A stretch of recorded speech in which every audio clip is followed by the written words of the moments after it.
On her first day of school, Irene Fallon came to kindergarten wearing a blue plaid dress and patent leather shoes, so new they squeaked. As she took the seat the nun assigned her, the child seated in front of her turned and stared her down. With light brown hair, a snub nose, and cat's eye glasses, the other girl gawked at Irene until the teacher called the class to order. But from time to time, Irene could feel the brown-haired girl shift her head to the right, peering over her shoulder. Irene leaned her head over her own desk, but periodically her gaze came up through her blonde bangs to stare at the other girl's back. And when recess was called and the room full of kids trampled out of the classroom and into the play yard, Irene raced to the jungle gym only to come face to face yet again with the curious brown-haired girl.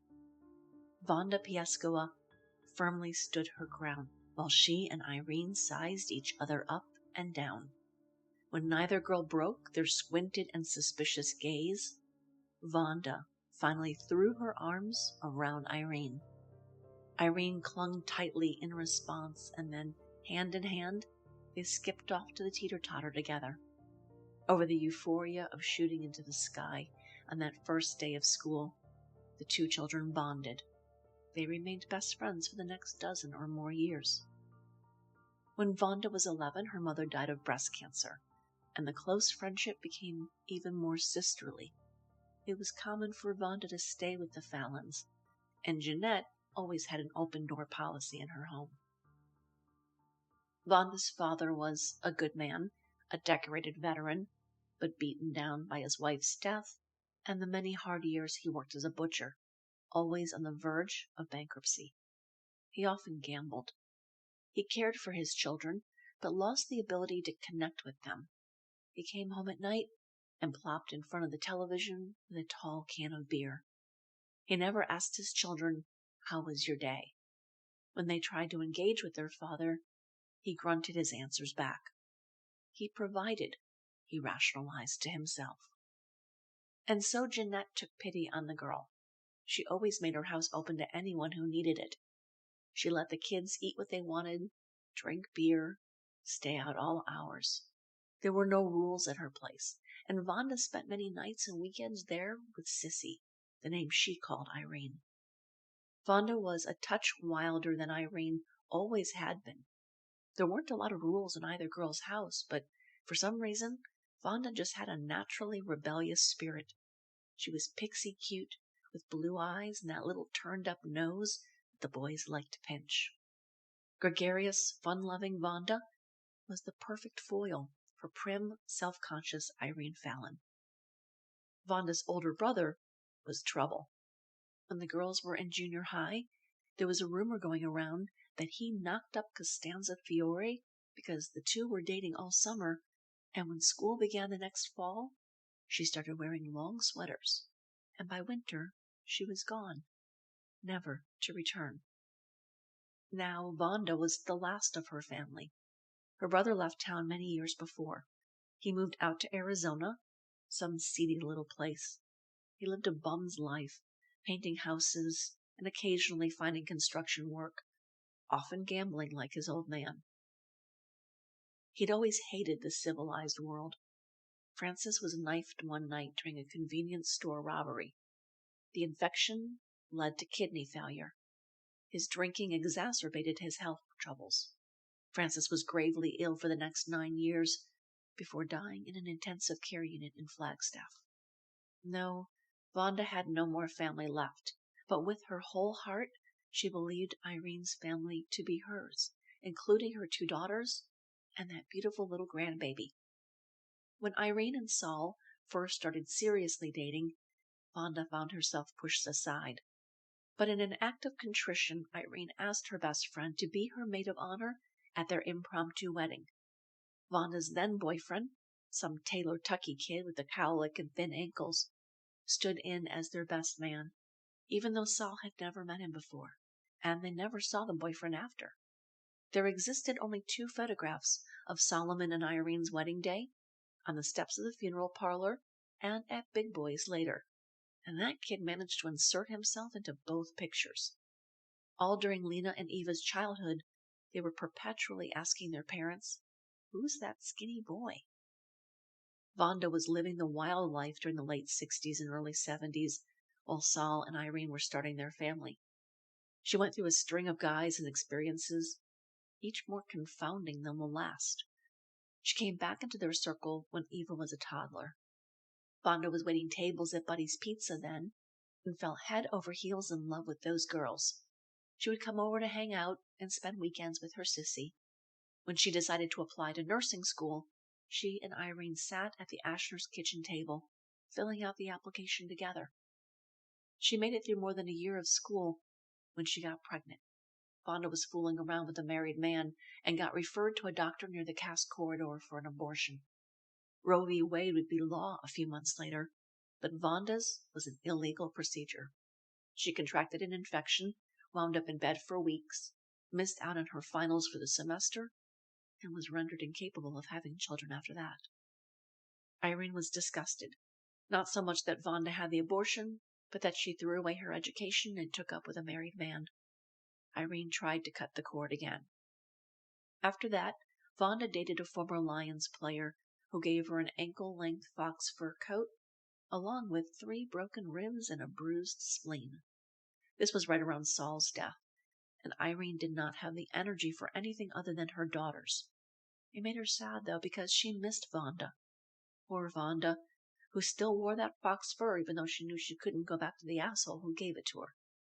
Poor, sad Vonda, who started drinking Being Needy on ice like it was Faygo Rock and Rye, and burned 3 holes in that fur coat from falling asleep with her cheap menthol cigarettes.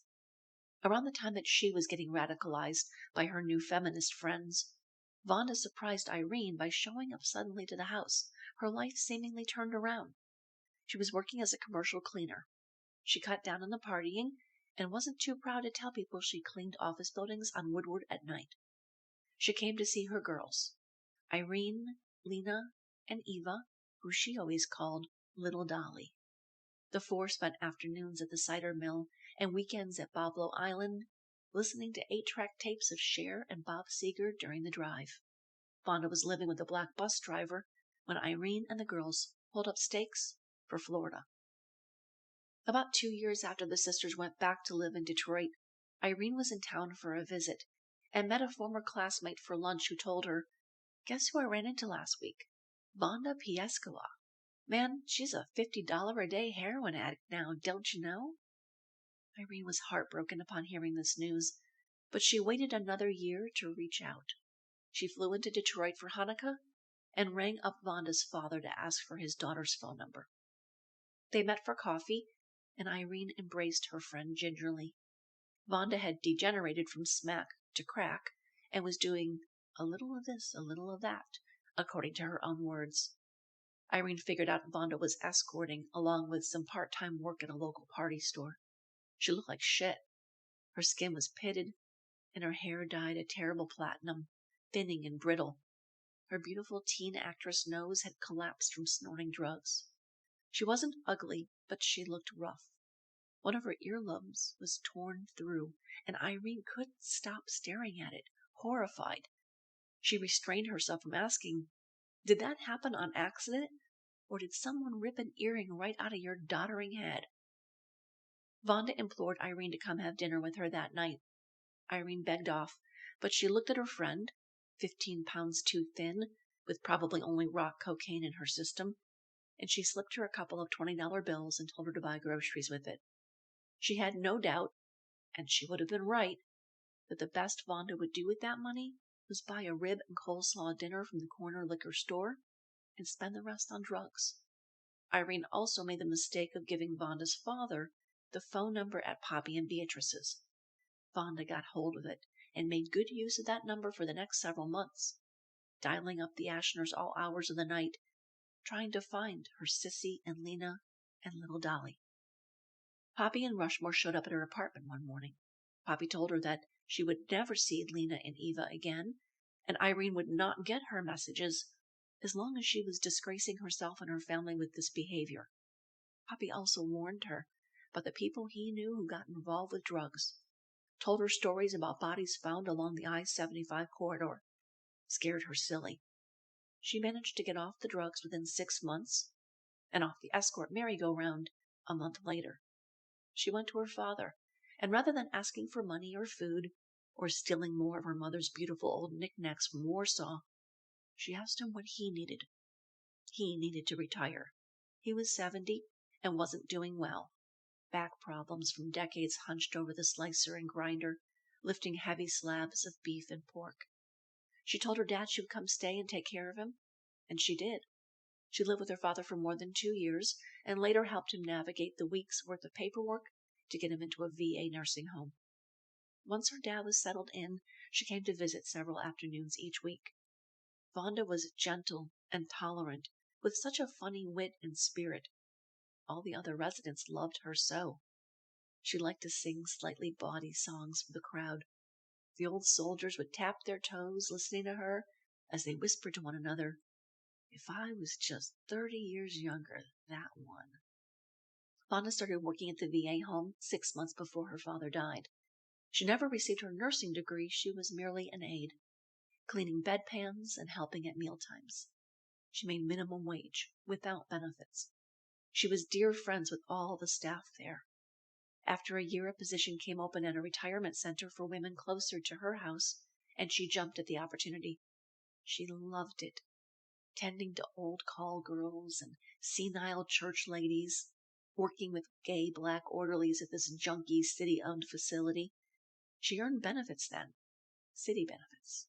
She had a few casual affairs, but nothing serious until one man, a kind and gentle paralegal who worked for the city of Detroit. He loved her and wanted to marry her. This was around Lena's wedding, and Vonda brought him to the ceremony. They looked happy together. Vonda wasn't wearing a ring on her finger, but Carl gave her a gold necklace on her birthday and a promise. The following August, he was mugged and beaten to death by 3 thugs as he headed to his car after work one late night. Vonda began using again in the wake of his murder. Stopped showing up at work. It caught up with her fast. She wasn't 25 anymore, and only she could fix her problems. She was put on probation at work, and her hours and benefits were cut. She joined Narcotics Anonymous and started taking a meditation class a few summers later. By June of 1998, Vonda had been sober for 6 years. Lena pulled into a parking space downtown and fed the meter. She immediately saw Vonda standing in front of Lafayette Coney, waving at her. She wore an oversized Red Wings jersey, in mid-condition, the kind one buys at a novelty shop, not at the Joe. "How's my girl?" Vonda exclaimed, warmly hugging Lena. "Good. Glad to see you." Lena could smell ivory soap on Vonda's skin. She looked closely at the older woman's face. Vonda looked great, better than she had in ages. There were flecks of gray scattered in her hair, and a double furrowed line across her forehead. After all, she was in her 50s. On Vonda, the rose of youth had long since bloomed and withered, but age somehow added a depth that surpassed her early cuteness. Inside, they sat across from one another at a booth, and each ordered the same thing: pony dog, fries. Vonda asked after Irene. She passed on her best to Eva, to Viva. She remembered a belated birthday gift, a Beanie Baby koala bear, and pulled it out of her floppy purse for Lena to give to her niece. Their counties arrived, and Vonda poured gobs of mustard over her plate. She spent the hour at lunch reminiscing over old times. "Remember when we would go to Belle Isle?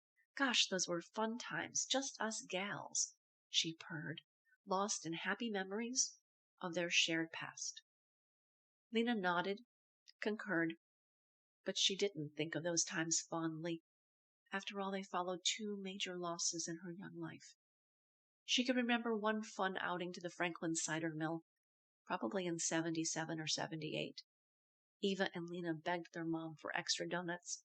Irene protested, but Vonda, ever the softy, gave in and bought 2 dozen cider donuts. There were so many that the girls couldn't finish the sweet treats. They drove down a 9-mile in Inkster, where the Rouge River crossed. A family of deer lived on the adjacent property. The sisters waded barefoot into the river and broke the soft, crumbly donuts into bits and fed them to the deer and ducks. The ripples upon the water, the decaying leaves of autumn crunching beneath their feet. That was one good memory during a dark and difficult period in Lena's childhood. Vonda had only good memories of times with her Sissy and Irene's daughters. Lena remembered being embarrassed by Vonda as a child, in her teens, at her wedding, even later at Ben's funeral when Vonda was one of the few crying loudly. But today she looked upon the woman sitting across from her with a kinder, more mature eye. She saw how Vonda engaged with everyone, the waitress, the busser, the elderly man at the booth behind them who was clearly intoxicated, twitching over his coffee mug, the young couple sitting by the counter, eating onion rings and talking loudly, sharing their argument with the other diners. Twice Vonda turned around, enticed by their conversation. "You two lovebirds gotta kiss and make up," she chortled, wagging her finger. Vonda doesn't judge, Lena realized, and quickly became ashamed because she had. Startled, she spilled her ice water, and Vonda swept in with a handful of napkins, soaking it up. Her hands were swift, capable, and her fingernails were yellow and ridged. Vonda looked 15 years older than Irene, and suddenly Lena realized that both Vonda and Irene were not just middle-aged, but growing old. She'd never thought of her mother before as old. Vonda told her about her meditation group at the local Hindu center. A fellow NAer recommended it to her. "I love it," she proclaimed, clapping her hands. "I like to listen to God." She smiled broadly, her face beaming like a child. As they finished their lunch and Lena caught her de facto aunt up on all the details of her family's lives, she realized that the only thing Vonda volunteered about herself was her meditation practice. She made it all about Irene and the Ashners, as she always would.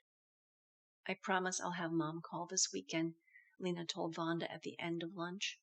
As they hugged and left the restaurant, she watched Vonda drive off for her afternoon shift.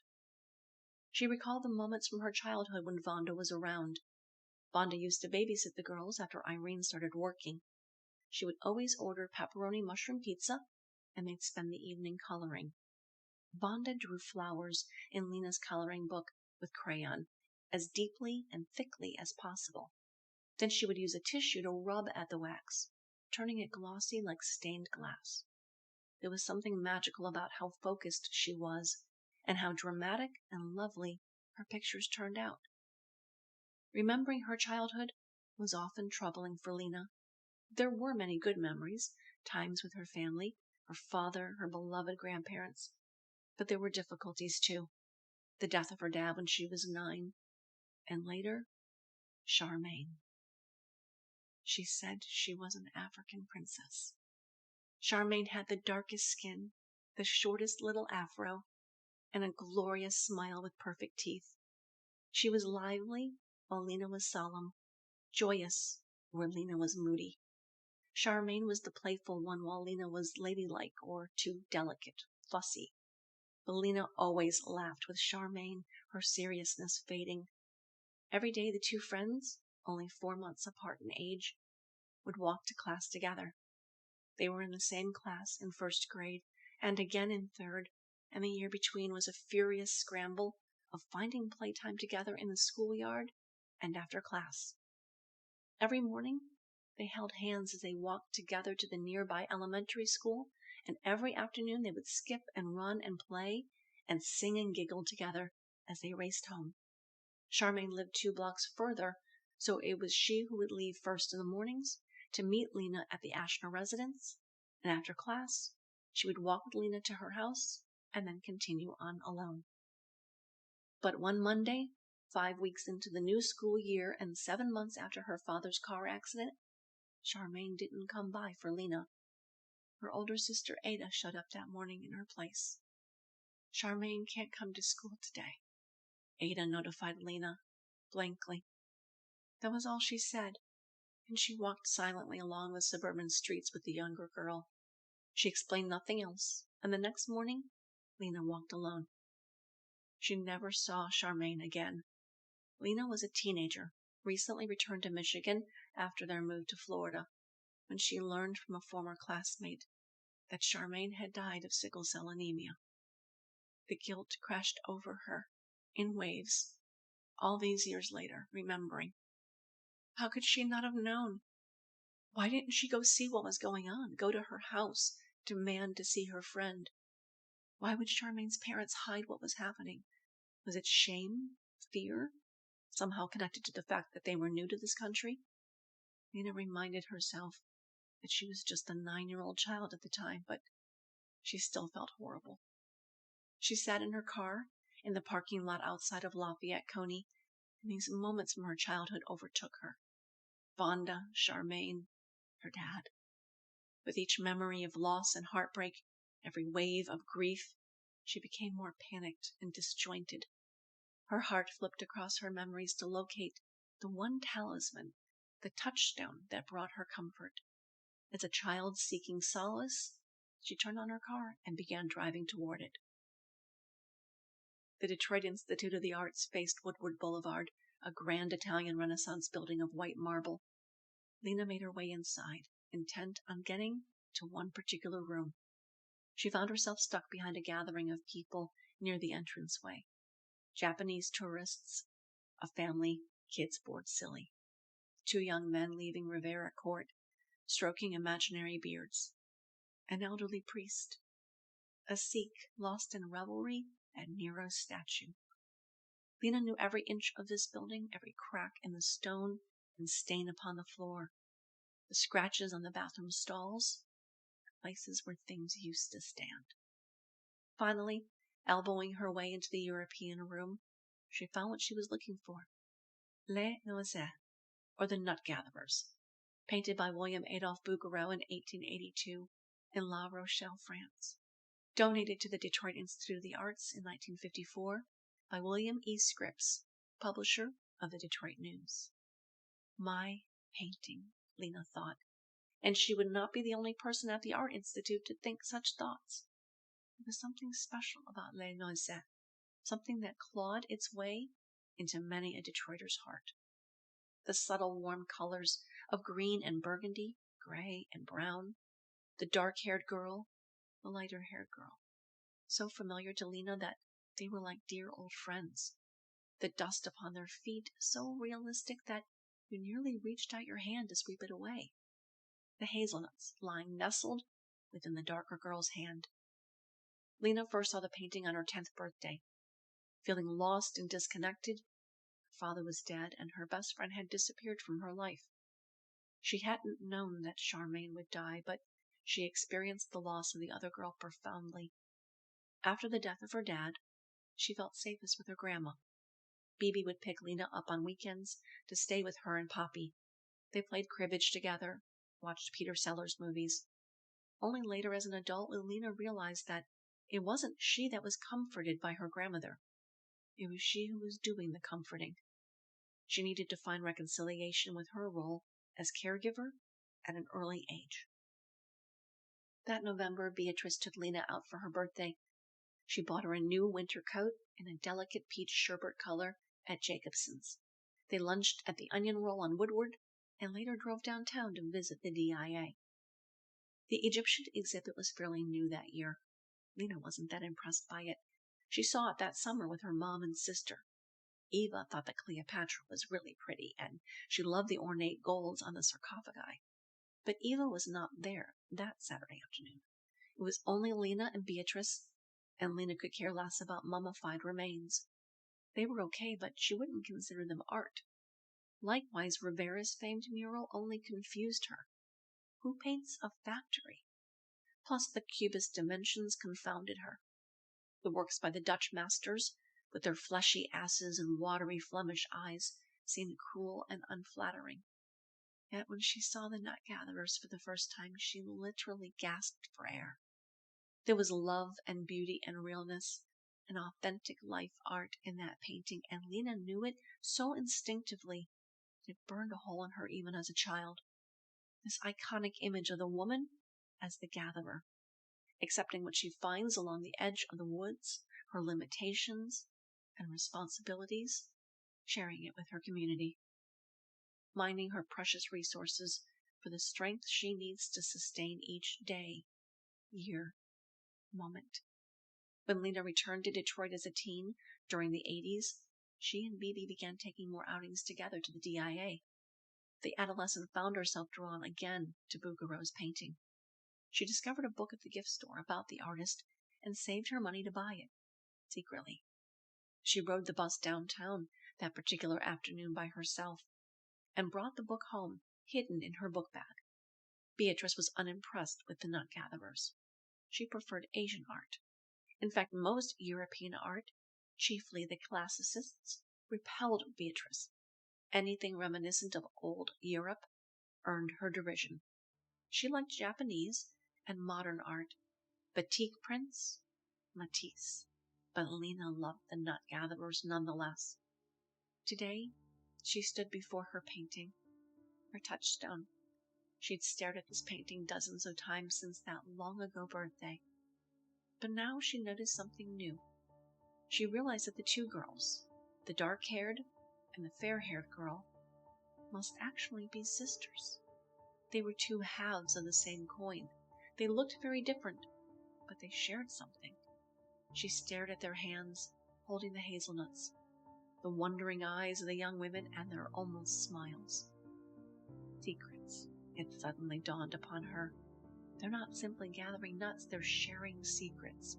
They know something, and in that moment, by the clearing, they exist only for one another.